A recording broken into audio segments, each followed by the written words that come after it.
Joining us now is Jeanne Ives, a Republican congressional candidate for the 6th District of Illinois. Jeanne, I appreciate you joining us tonight. So as we're having this interview right now, actually, we're following some breaking news that the Ohio governor, Mike DeWine, is kind of looking to push back the Ohio elections. We know that the Illinois elections are planned to go on as scheduled. Do you think that's the right move for the state of Illinois? Absolutely. I mean, we've got a day before, and I see no reason to move it back. I think people can make their own decisions as to how to vote. They can still early vote through tonight. They could, many of the nursing homes have been asking for paper ballots to come in, and I think that's a good way to do it. I think that the election needs to go forward.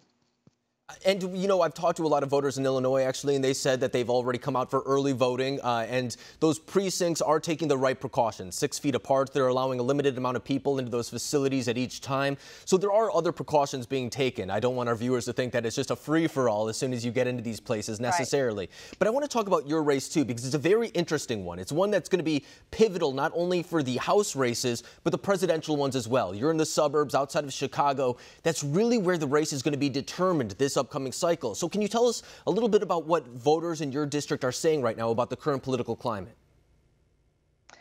Well, listen, the voters in our district are still concerned about the jobs and the economy. Of course, having this coronavirus impact, we don't know what's going to happen there. But I think that they have more confidence in President Trump than they do in potential President Biden, actually.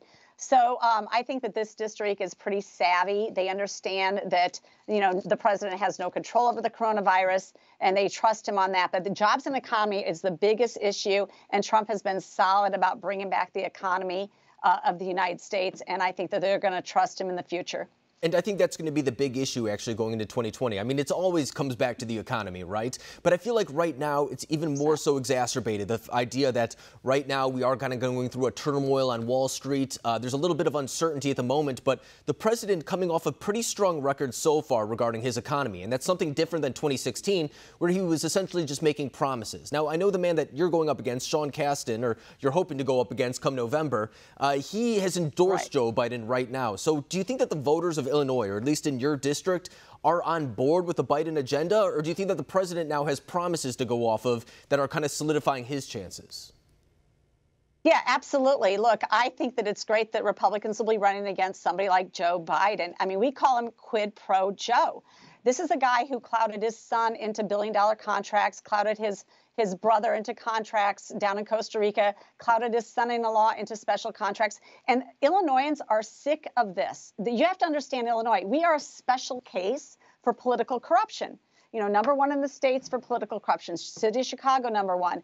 And the political corruption of the Madigan family, who's been in office for 50 years, has run the state for 35 years. The political corruption between him and all of his surrogates, from Alderman Burke to Burke's wife being on the Illinois Supreme Court. I mean, you have one corruption family after another. You have longtime Democrat people that have just run this state into the ground. And we're going to make sure that they understand that the Biden corruption, the Sean Casten corruption, whose own family, look, Sean Casten was a federal lobbyist who lobbied for special tax credits for his family before he was even a congressman. So these are people in the Democrat Party that like to look out for their family and not look out for your family. It's wrong. And we talk about the Democratic machine on a national level, such as, for example, all the candidates rallying against Joe Biden.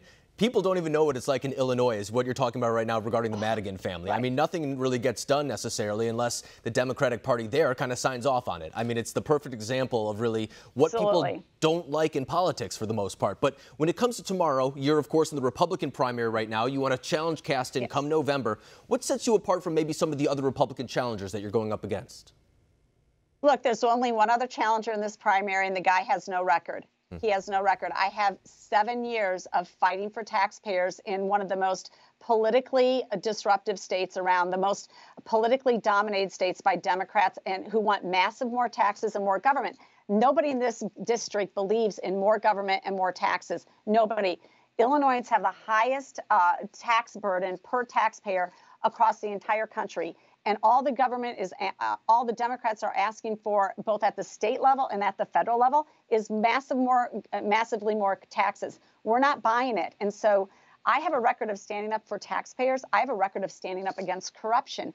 And so I've worked for 7 years to really tell people what's going on so that they can become involved in the process as well. So I think that the voters are going to resoundingly come out for me tomorrow, and we're going to be elected and then move right on and take Kasten out of office in November as well. And a lot of the issues you're talking about right now are a big reason why Illinois is seeing a lot of people leave the state. It's not just the weather, as people may think. I mean, it's the high taxes, property income, anything you may really think of. It's kind of driving people out of the state, and it's having a negative effect on the economy as well. So I think that's something that voters will have to look out for when they come out tomorrow. And for our viewers, too, if you want to learn any more about Jeanne or her campaign, you can go to her website at jeanneforcongress.com. Jeanne, I really appreciate you coming on tonight. Good luck tomorrow.